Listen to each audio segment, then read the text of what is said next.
And that's another turret down, and oh, Brand maybe in trouble, no, but he flashes away in time. The dazzle still hits him, Flash no longer pops incoming projectiles, but oh wow, awesome pillar. And at the same time, top lane, Hotshot GG, again pushing out. Lee Sin was about to blue pill home, but changes his mind as he sees Hotshot staying down. I think that's going to finally be it. Finally, that Nidalee dies. A few too many summoner spells used and a few too much extension. Yes, I'm afraid I missed a Brand kill mid. Did Brand kill something mid?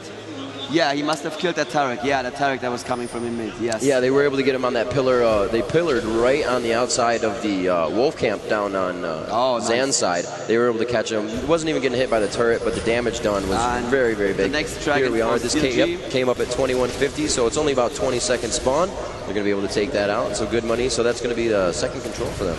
Oh yeah, slowly starting to pull ahead. They are now 2,000 gold ahead of XAN, but still, you can be a lot of gold ahead if you just do one mistake in a team fight. That can be it for you. Actually, that's 1 and 1. I said second. They both have one dragon at this point in time. Okay. We see Sona setting down the Vision Ward. Trundle now with the Oracle in hand. We'll see if Tarek has one yet, and he does not. We'll see if anybody else would have grabbed it, but it usually is going to be Tarek. He's going to use his money, obviously, to build his buffs and support skills, and then that Oracle, obviously, to stay in the back and not take a lot of damage, because usually when you get the Oracle, you're focused anyways. So it's something you have to be very careful with once you get it in your positioning. It can cost a lot of money if you have to continuously buy them. Looks like we're going to have a 2v1 situation up top. Will Hotshot be able to get away? The Q from Beck hitting, and the Pillar of Fire actually striking Nidalee. A very nice job there. It looks like she was actually on the outside, but she did take a little bit of damage, not too much. A quick heal will get her back into lane health, and there it is right there. About 338 health per heal. That's actually quite large for a heal to come out, and it's only going to get more as these level 15s, 14s. Sona is 10, and Tarek is 10, so the support's playing the roles that they should. They are going to soak up the XP in the lane. Like you said, the European support role is to have almost 0 creep kills by the end of the game. Absolutely, yes. What Rumble is doing there is he's building a Crystal Scepter. Let's have a quick look at the builds there. That Crystal Scepter is going to make his ultimate so much more painful. It adds AP, so it adds damage. It adds more slow. The slow is actually stacked. There's a bit of a diminishing return step, but the slow is still stacked. And that means not only does every tick do more damage, but you also are going to have to take more ticks because everything is, well, you're slowed even more.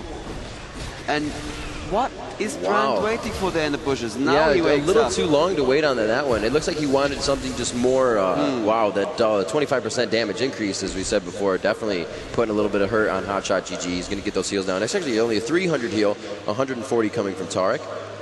They could find Trundle here. Oh, it is the ultimate coming out of Rumble. He gets stuck in his own pillar, and he's forced to flash out. The heal coming, and it will be shut down by 50%, but it is enough to keep him alive. Great job by Sona, continuing to support the team.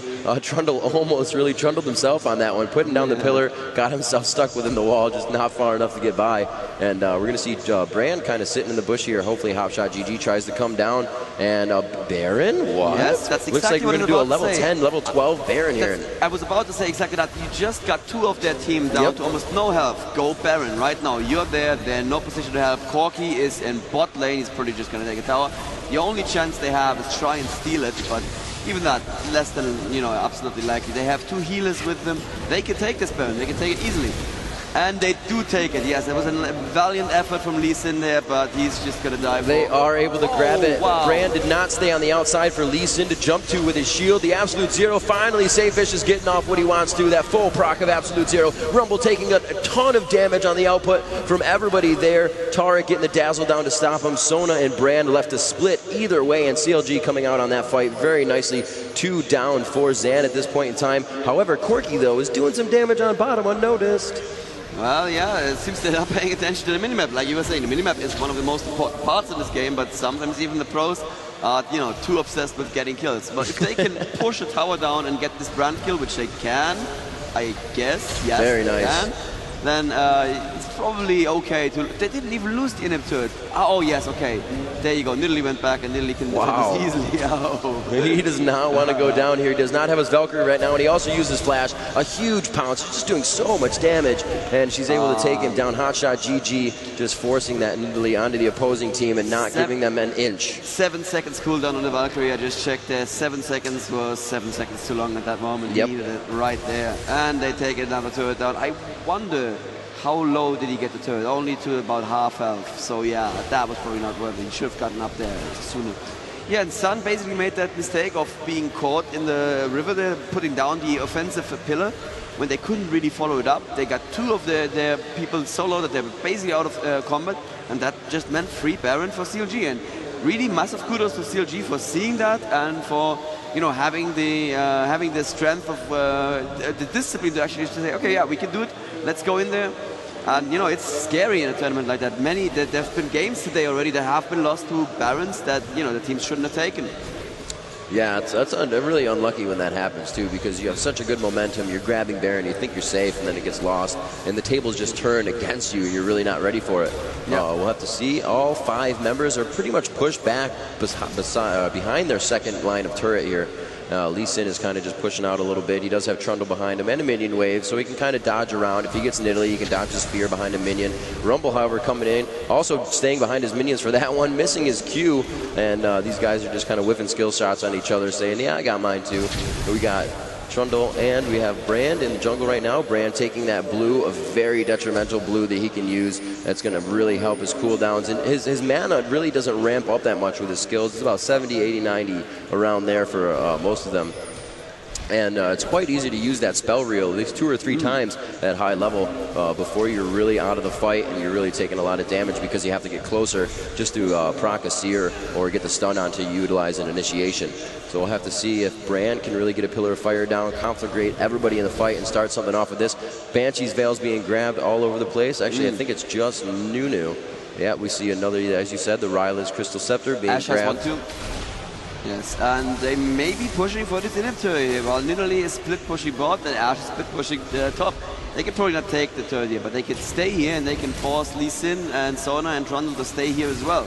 Actually, Ash rejoining them right now. They may be looking for a fight. Corki will probably be able to stop Nidalee just because he blows up enemy creeps so very, very quickly. But they may be going for a fight here. They may think that that's a 4v4 that they can actually take. And they wouldn't be wrong, I think.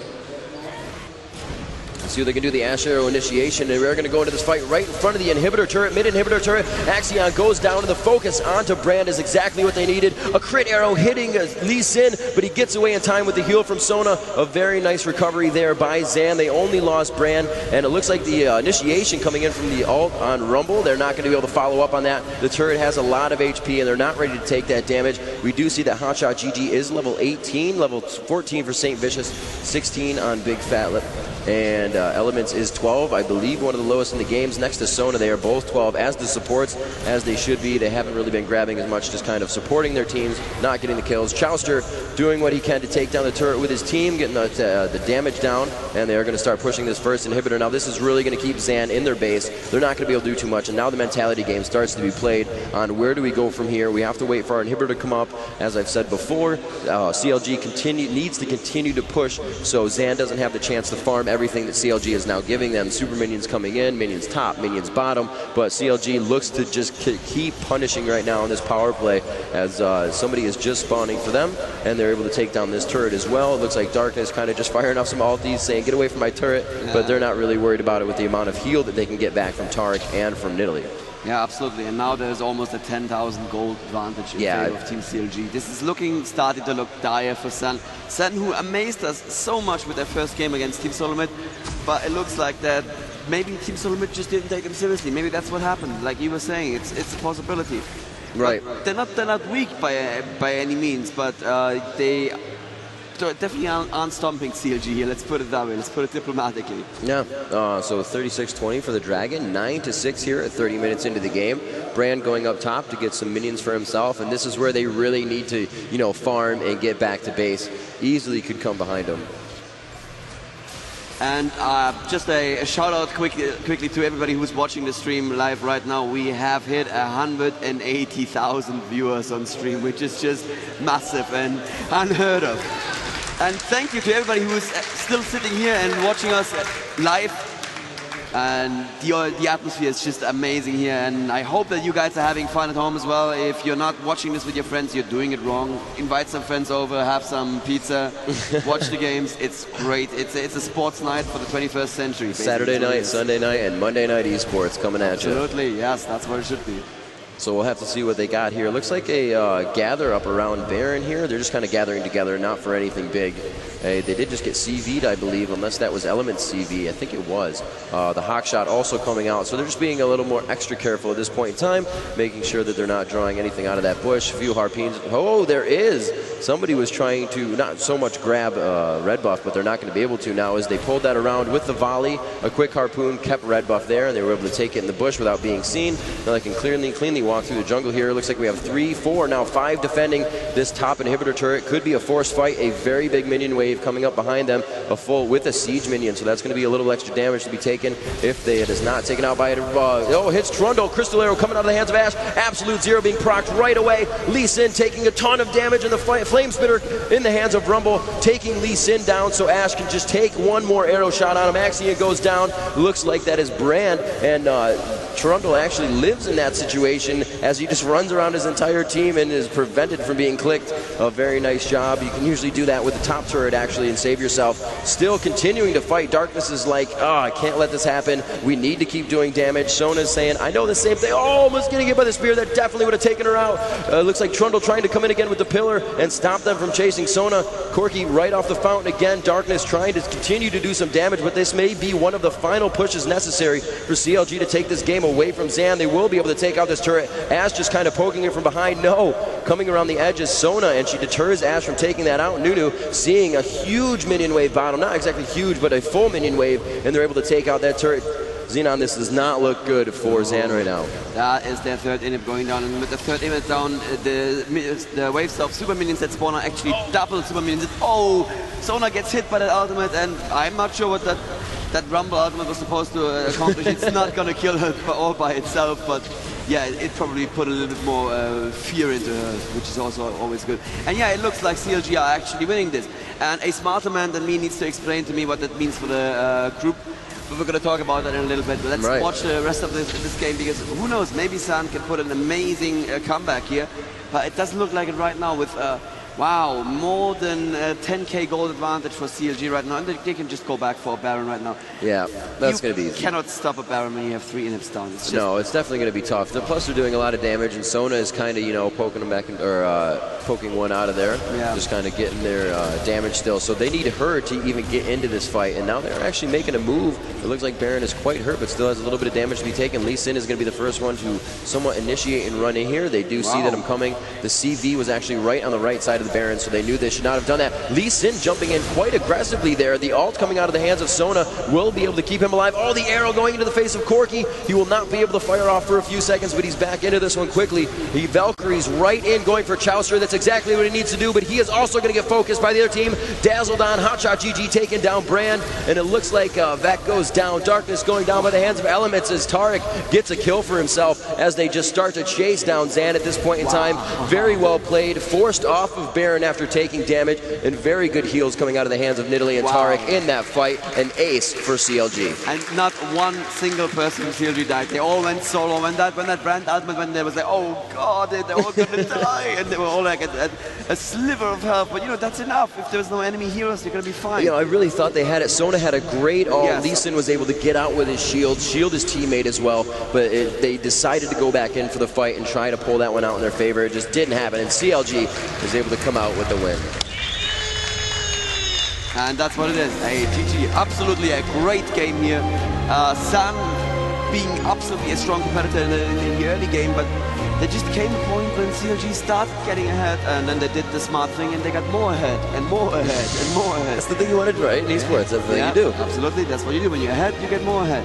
And I have to say, in retrospect, the build that Nidalee built here is actually a really smart idea. There is not much in the way of AP damages, just the Brand and the enemy team, and he did build that pistol first, so he was not a scary Brand at all. So she just said, well, I'm going to take the cooldowns, I'm going to take the armor, I'm going to take the extra mana from a Frozen Heart. Amazing item, by the way, and since as a Cougar, she's going to jump into the fights anyway. Right. That Frozen Heart is just going to affect everyone around it. That's a Corky doing less damage, that's a Trundle doing less damage, and that's a Lee Sin doing less damage. Yeah. It worked beautifully. Brand, like as you said, getting that hex, getting the gun it really doesn't work like out that. for him as a Nidalee heel. That's really what he was trying to replicate, because he was in the lane against Nidalee. He was trying to keep himself sustained and in the lane as long as Hotshot could. But really, you waste so much mana with Brand trying to do that, and Nidalee's like, yeah, bam, I'm fully healed. you know, able to get it out right away. Yes. And it's just really what helped him in the long run, and not what helped Brand in the long run as well. A good build besides that, the Rabadons, and what else they had. Tutor Randuin's on on the St.